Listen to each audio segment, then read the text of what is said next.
La famille, je suis à Al-Mougar de Sidi Ahmed Moussa, ou le mousse en arabe. Je vous montre tout, c'est parti. L'Al-Mougar de Sidi Ahmed Moussa est l'un des événements traditionnels les plus anciens et les plus connus du sud marocain, notamment du Souss. Chaque année, des milliers de personnes venant des villages environnants et même des régions autour se donnent rendez-vous au sanctuaire de Sidi Ahmed Moussa pour commémorer cet événement.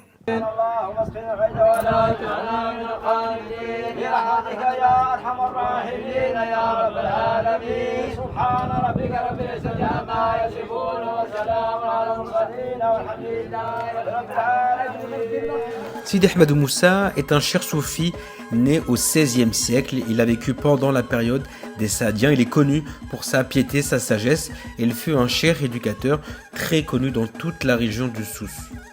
Il est le fondateur de la Zaouïa d'Aïda Semlel, très connue dans la région du Souss.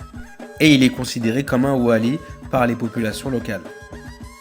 Et c'est parce qu'il est très respecté qu'une fois par an, les populations locales organisent Al-Mougar, un mousme durant lequel il va être commémoré. C'est un grand événement à la fois traditionnel, culturel, spirituel et religieux. Le Al-Mougar de Sidi Ahmed Moussa a aussi une dimension commerciale puisque c'est l'occasion pour tous les vendeurs de la région de se réunir pendant ces quelques jours pour profiter de ce Al-Mougar, pour vendre leurs produits. Alors les amis, on est à la mosquée de Sidi Ahmed Moussa et ici, c'est l'histoire de ce puits. C'est un puits où beaucoup de gens viennent, où il y a une croyance populaire qui dit que les doigts ici sont moustajaba, sont exaucés. Donc c'est un puits, il y a des femmes qui viennent, qui font des doigts ici autour de ce puits-là. Et donc ça crée des débats. Il y a des gens qui ne sont pas d'accord avec ça, qui disent que c'est du shirk, d'autres qui disent que c'est du tabarruk, donc c'est de la recherche de baraka, et qu'Allah met sa baraka où il le souhaite, etc. En tout cas, c'est une croyance populaire qui existe ici autour de ce puits ici.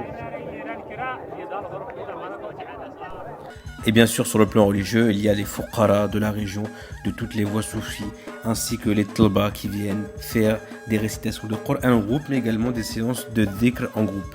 D'ailleurs, tiens, les chers qui me suivent, est-ce que vous connaissez ce ballet? Normalement, vous devrez le connaître.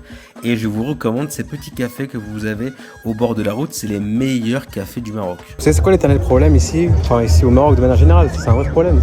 C'est que là, par exemple, je prends un café et j'ai nulle part autre. Je suis en train de marcher dans un souk. Et j'ai nulle part où jeter mon café.